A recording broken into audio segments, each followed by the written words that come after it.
Falar agora do Guarani, o Bugre joga neste sábado contra a equipe do Americana no estádio Brinco de Ouro da Princesa, 4h20 da tarde. E olha, o campeonato é assim mesmo, é rápido, é dinâmico, não tem tempo para perder, não adianta mais ficar lembrando do que passou. É hora de esquecer a derrota para a Portuguesa na última terça-feira no Canindé.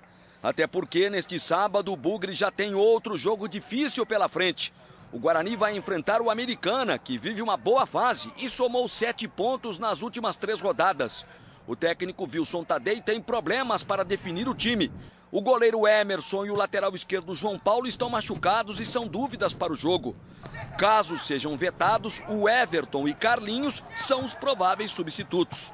O Bugre está em 6º lugar com 8 pontos ganhos e a reabilitação diante do Americana poderá levar a equipe de volta ao G4.